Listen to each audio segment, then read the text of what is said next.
Hi, everybody. My name's Lisa. I'm a garden educator. Today, I have a little lesson all about the orchard mason bee. It's one of my favorite early pollinators. We're going to learn a little bit about their life cycle and their habitat, and I'm going to show you how you can make a neat nesting box for orchard mason bees so you can give them a place to live in your garden. One of my favorite things to do in the garden is look for creatures. And all summer long, my garden is filled with lots of things that fly and crawl. But when I was out there recently, no insects, no bugs at all.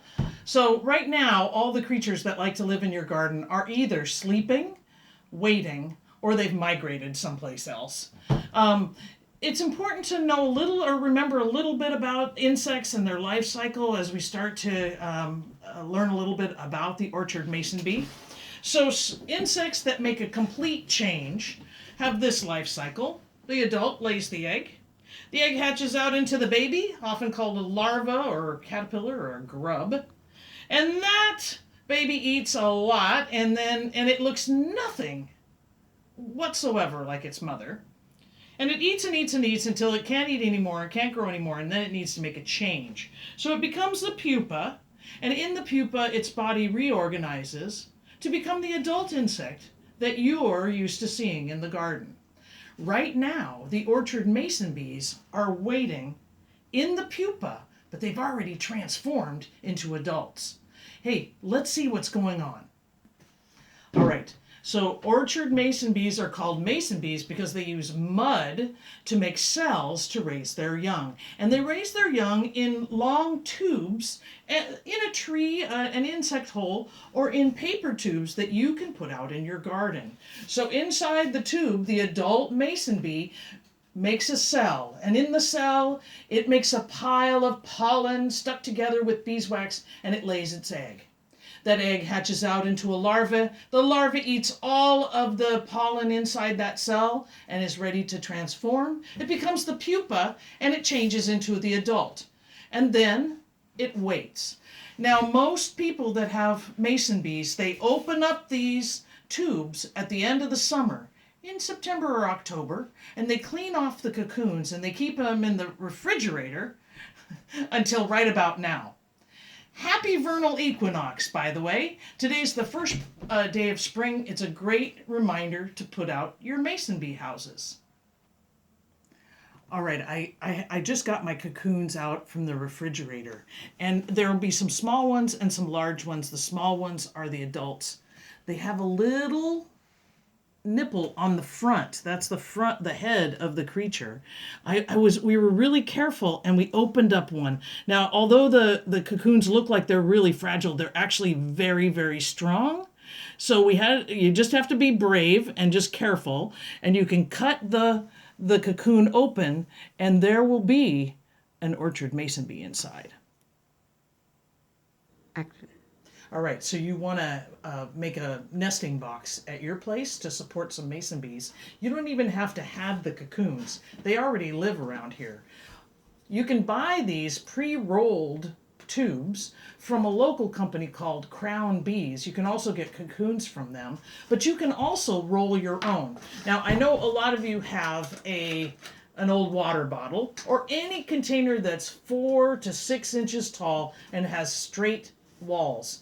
You can roll your own tubes and fit them in there.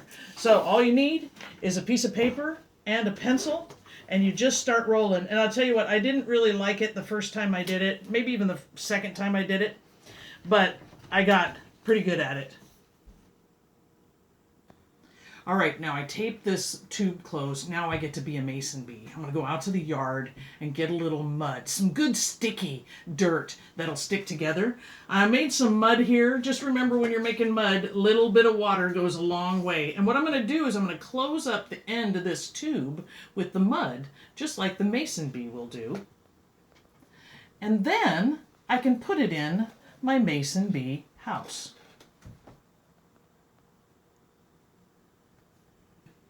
Well, I really wanted to give my mason bees a lot of places to nest, so I got carried away with the water bottles, and so I found another bigger plastic container that I could put everything inside.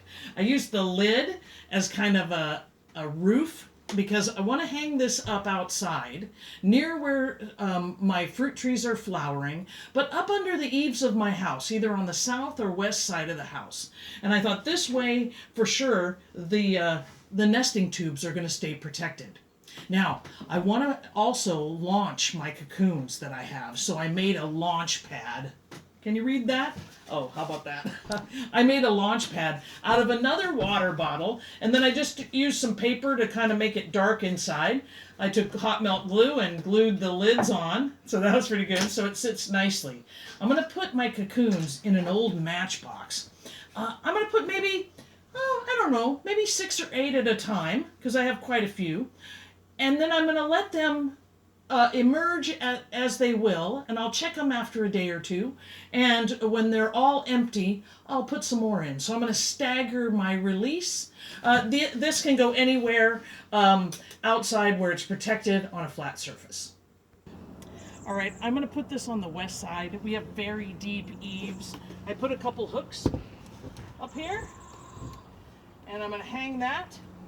And I'm going to put my launch pad someplace close by, out of wind, rain, and sun, and let the bees emerge.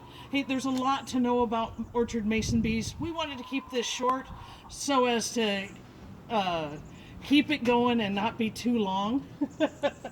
I'm going to post some more resources for you if you want to learn more about orchard mason bees or have the contact for crown bees in Woodinville. Check out gardenwithlisa.com.